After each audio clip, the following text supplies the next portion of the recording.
con puentes, con todo.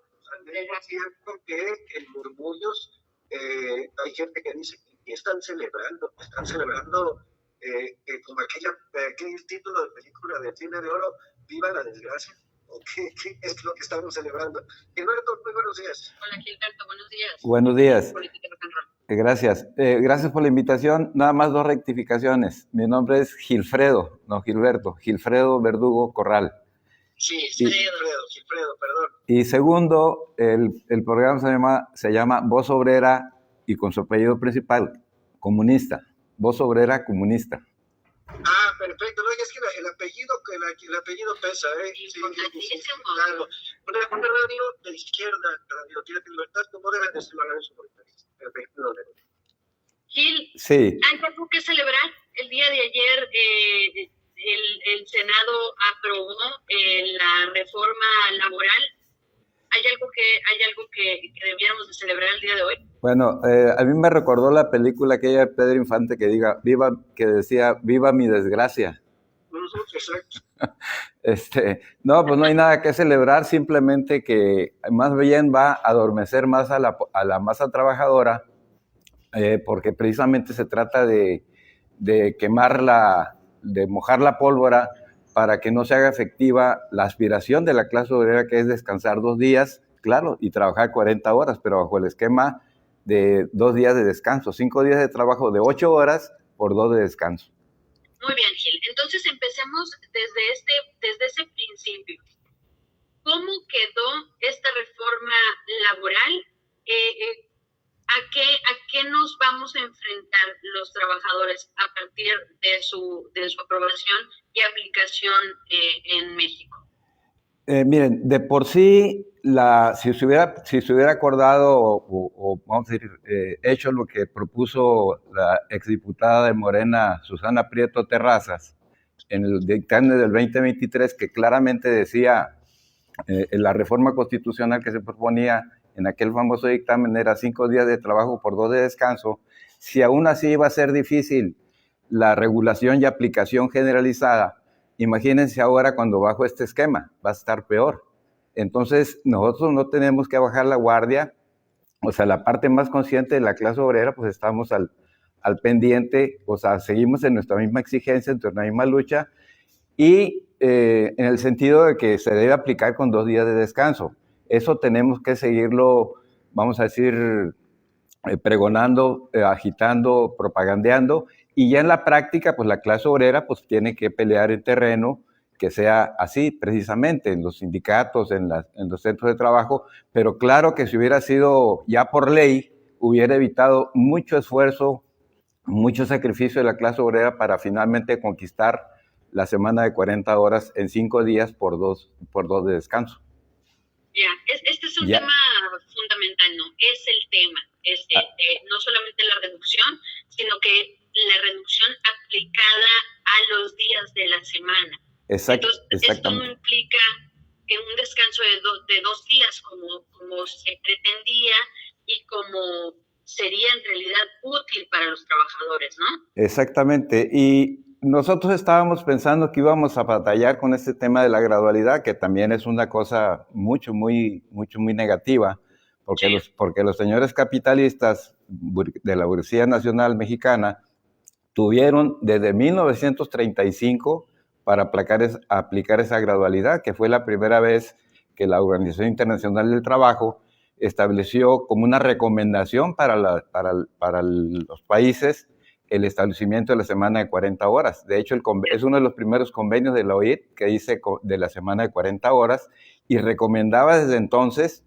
ese tipo de jornada laboral para los trabajadores. Y luego en el 62 volvieron a emitir recomendaciones para que se aplicara, aunque fuera de manera paulatina, pero que se aplicara. Y luego ya aquí los señores capitalistas, apoyados por el gobierno, dicen hay que aplicar la gradualidad. Nosotros pensábamos que íbamos a batallar solo con eso, pero resulta que está peor. Que tenemos que batallar para que sea efectivamente en 2 días de descanso, ¿verdad? Las 40 horas. La calidad de vida de los trabajadores entonces, que era la lucha, no mejora necesariamente. No. ¿Esto es así, Gil? O sea, ¿esto ya está cincelado en piedra? ¿O todavía podría haber cambios? ¿Todavía faltan etapas para que esta ley se publique? ¿Es tarde? ¿Estamos a tiempo? ¿Cómo lo ven? Nunca es demasiado tarde para nada, pero aquí el punto clave es que desgraciadamente, la absoluta mayoría de la clase obrera, la gran mayoría de la clase obrera está todavía, a pesar de todo, confiada en el gobierno, que generalmente representa a la burguesía y hoy no es la excepción. En la propia burguesía está adormecida, está embrutecida por la misma ignorante, por la misma opresión y explotación que pesa sobre ellos. Entonces, y los dirigentes sindicales,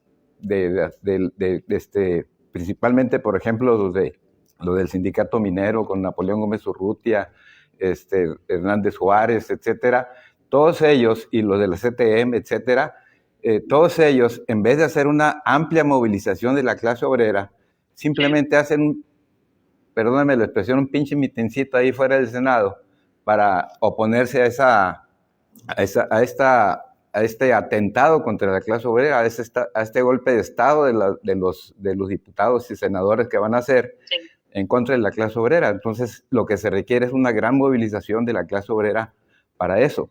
Entonces, así como van como en caballo en hacienda, como cuchillo en mantequilla, porque la burguesía tiene bien controlado al gobierno y también, pues, desde luego, los diputados, senadores y demás. Ya ve que todos votaron por unanimidad, a pesar de que algunos de ellos acá dijeron, es que no estamos de acuerdo. Pues si no hubieran estado de acuerdo, hubieran votado en contra. Sí, la verdad es que esa unanimidad nos resultó preocupante ayer que lo leíamos, la verdad, ¿no? Porque ahí siempre preocupa que estén tan de acuerdo los legisladores. Podríamos estar hablando entonces de una simulación, ¿no? Una simulación legislativa que no generará cambios reales, Gil, pero donde sí vemos cambios, ya nos dirá usted qué tan beneficiosas son o no, es en la ampliación de horas extras. ¿Qué significa eso?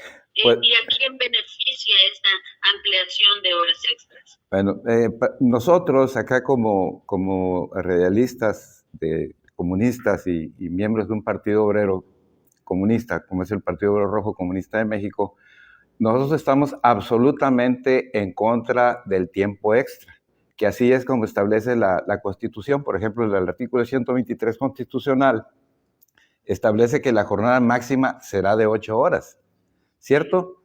Y sin embargo, al mismo tiempo establece lo del tiempo extra, y que inicialmente era, digamos, como que para la justificación era para situaciones extraordinarias.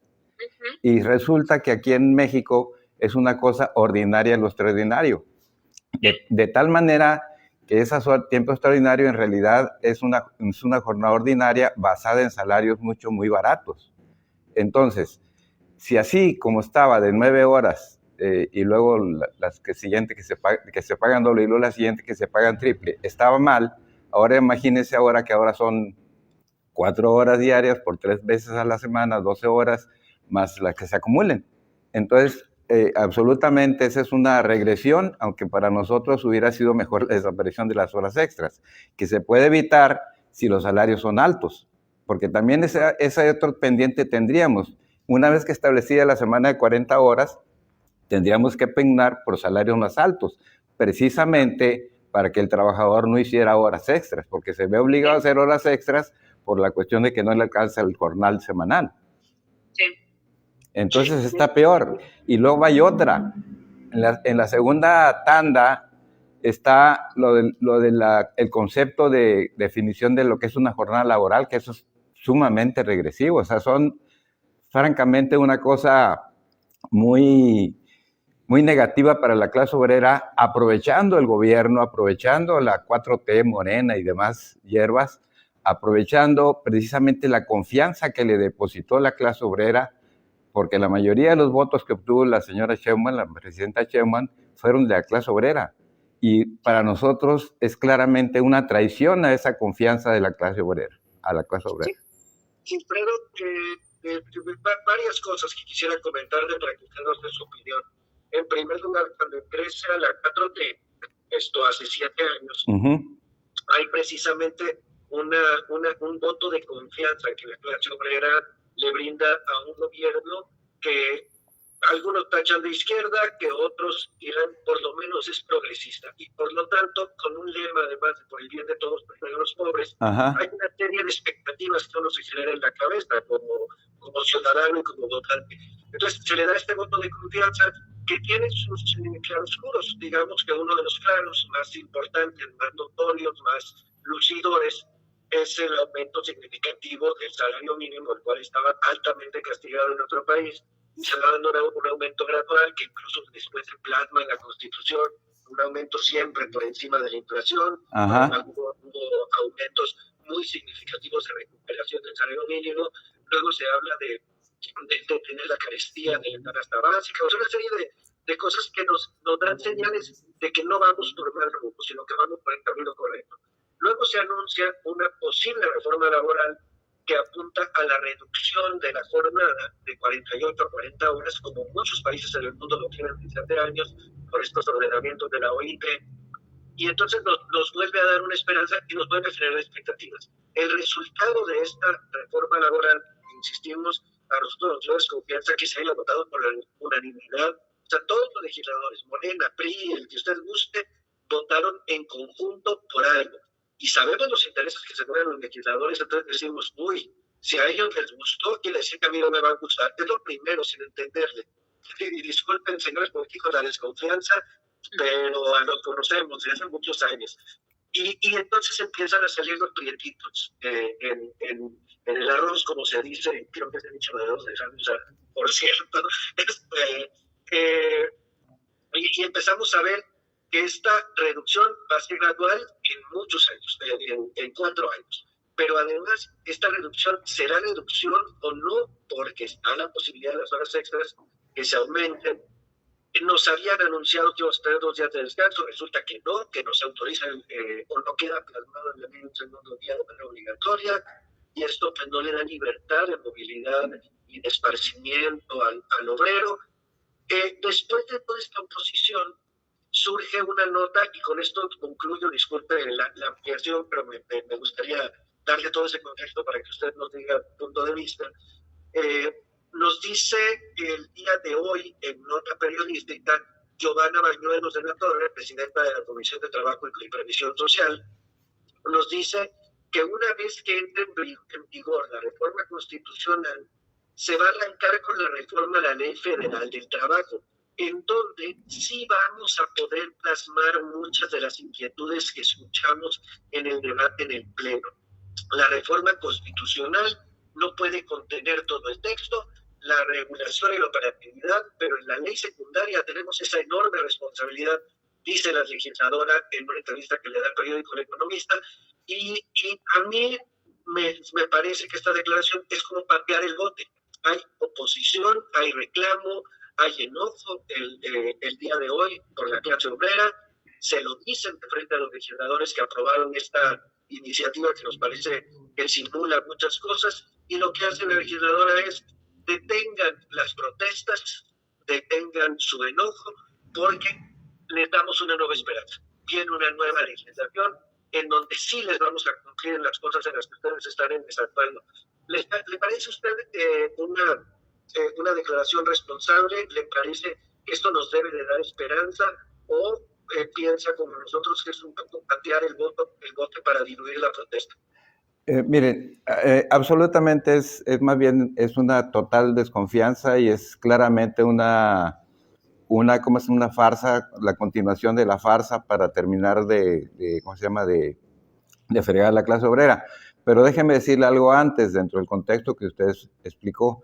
Para nosotros, desde un principio, nosotros catalogamos a lo que es el movimiento de Morena como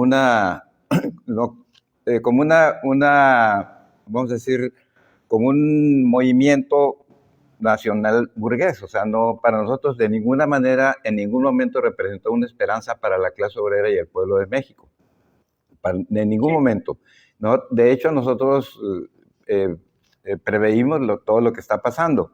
Ahora, en relación a si lo hacemos el comparativo con respecto a lo que era el PRI, el PAN, etcétera, pues sí, hay una diferencia, ¿verdad? Una diferencia que son mucho menos reaccionarios que estos partidos políticos, y la parte importante que nosotros valoramos mucho es la libertad que hay para expresar nuestras ideas sin temor a alguna represión, como fue el pasado oscuro del PRI, y que ya luego se fue atenuando por precisamente el movimiento popular.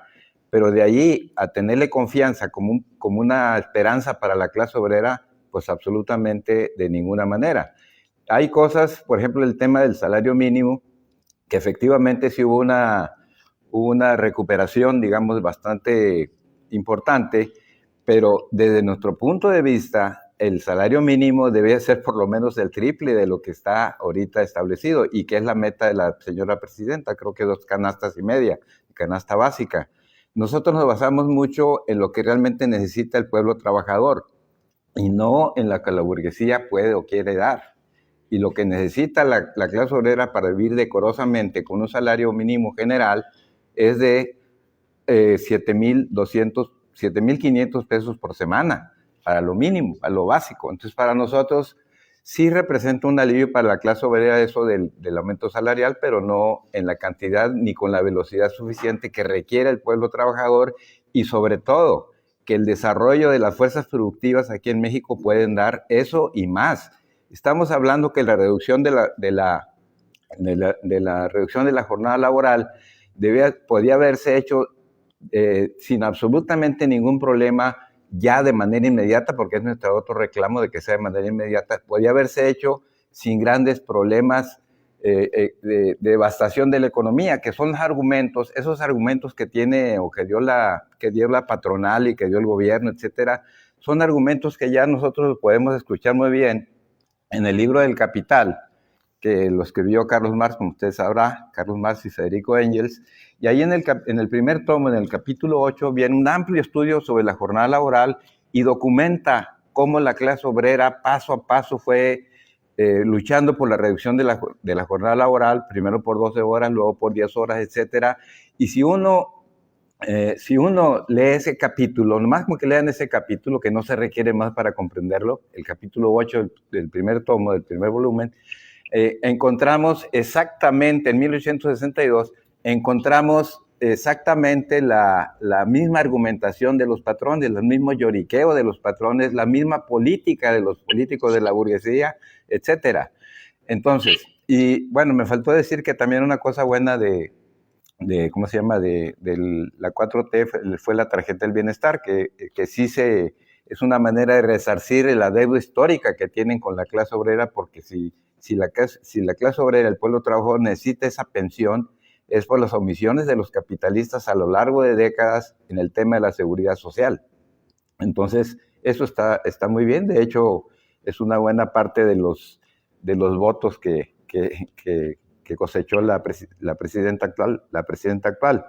Pero bueno, regresando al tema de la segunda tanda, esa segunda tanda está peor que la primera, porque de perdida en la primera dice son 40 horas, y una vez se le echan van a pelear, o sea, como quien dice, la clase obrera ya en terreno tiene que pelear que sean 5 días. No como establecería la Constitución, que daría mucha ventaja a la clase obrera. Haga de cuenta que lo que se hizo en 1917, que se estableció de un golpe y porrazo las 48 horas, acuérdense que se puso una demanda de la clase obrera en aquella época, era la jornada de 8 horas, en 6 días de trabajo, se estableció de un solo golpe en la Constitución. Y de hecho uno de los senadores, creo, sacó a relucir lo que dijo un general revolucionario, Jara, donde le reprocha a la burguesía que no quiere poner o a los representantes de la burguesía que no quieren poner ese artículo en la Constitución. Haga de cuenta una repetición, pero aquí suena como a burla o a farsa, porque los que están jugando el papel de esos regresivos aquí en México, pues son los de la 4T, y le voy a decir por qué. porque quien tiene la mayoría calificada en la Cámara de Diputados y de los Senadores, pues es la 4T. Entonces la responsabilidad histórica de la 4T es precisamente hacerle justicia a los trabajadores. Pero la justicia era lo que todo el mundo esperaba, lo que todo trabajador esperaba, e incluso el no trabajador, sino las personas progresistas, era que fueran en 40 horas en 5 días. Como estaba el dictamen, vuelvo a insistir y vuelvo a repetir, y tenemos que reconocer que quieren enterrar ese papel muy bueno que jugó la exdiputada Susana Prieto Terrazas, porque logró empujar el punto de que logró unanimidad, con excepción del PAN, que se estableciera que la reforma constitucional hiciera 5 días de trabajo por 2 de descanso. Eso lo quieren enterrar o lo están enterrando. Sí. La cuestión es que ese tema, el tema de que sea 2 días de descanso, es para nosotros crucial. Y lo que se viene ahora con la segunda pregunta, no debemos tener absolutamente ninguna esperanza de nada. Y ahí el debate está en lo esencial de la segunda ronda, vamos a decir, la ley secundaria, que es la ley reglamentaria del artículo 123, una de las leyes reglamentarias del artículo 123, es el tema de la definición, por ejemplo, de lo que es la jornada laboral. Y sin necesidad de hacer ese cambio, la presidenta propone que en vez de que diga que la jornada laboral es el tiempo por el cual el trabajador está a disposición del patrón, quieren cambiarla por una redacción en la que lo que se cuenta como jornada laboral es el trabajo efectivo.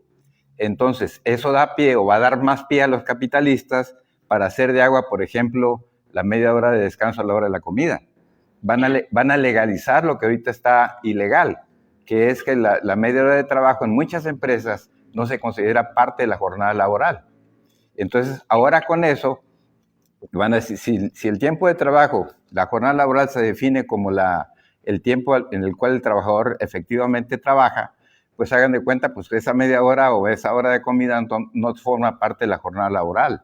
O, por ejemplo, la ley Silla, que establece ciertos periodos de descanso dentro de la jornada, es decir, eso es fuera de la jornada. Entonces, esa definición o redefinición, pues primero no había que hacerla. ¿Para qué hacerla? Simple y sencillamente obedece a que los patrones capitalistas, como sucedió, por ejemplo, en el tema del outsourcing, ¿se acuerda? Que los capitalistas cedieron en eso, aceptaron de López Obrador eso, pero a cambio de cambiar el tema del reparto de utilidades, en el que quisieron hacer de agua, o está hecha de agua, el tema de que el reparto de utilidades es el 10% de las utilidades gravables para los trabajadores. Y acá lo que dijeron los patrones, a cambio de ceder en el outsourcing, fue que se pusiera que el tope máximo era 3 meses de salario, lo cual es contradictorio, es en contra de los trabajadores. Hay sindicatos que han peleado eso, pero en general la que así quedó en la ley, quedaron las dos posibilidades. Y eso es lo que hace la burguesía. O sea, por una parte lo que hace es ceder, pero dice, a ver cómo me recupero de lo cedido. Y es exactamente lo que está haciendo, lo que quiere hacer. Sí, y Gil, sigue el proceso legislativo continúa, sí. Habrá de llegar a San Lázaro y creen que se aborden las críticas, las sugerencias de los trabajadores, el papel de los sindicatos y los movimientos laborales. ¿Cree que estos vayan a resultar efectivos? ¿Se van a involucrar de manera legítima? ¿Cuál es la perspectiva en ese tema? Mire, en relación a los dirigentes de la CTM, dirigentes de la UNT, de la Mesa del Diálogo Social y todo, yo no los veo como que, o no los vemos, que vayan a encabezar una rebelión obrera en contra de eso. O sea, tienen el potencial, porque son millones de trabajadores, por lo menos 2 millones de trabajadores organizados, y que si hacen una convocatoria general, una movilización general, pues haga de cuenta, se movilizan más millones que eso. Pero pero nosotros no los vemos en esa función. Precisamente están ellos ahí para atemperar, para mediatizar a la clase obrera. Para nosotros no son más que, como decían pues los grandes dirigentes de la clase obrera histórica, como son Marx, Engels, Lenin, Stalin, etc.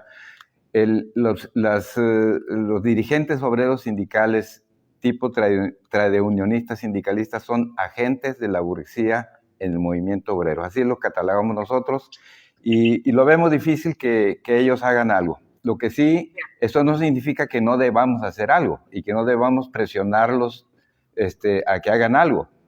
Tenemos que hacer algo, aunque no tenga efectividad. Tenemos que hacerlo porque es un deber histórico. Estamos representando la parte más consciente de la clase obrera, estamos representando al resto de las masas trabajadoras, oprimidas y explotadas, embrutecidas, sumidas en la ignorancia, precisamente por parte del capital y de los gobiernos que les sirven.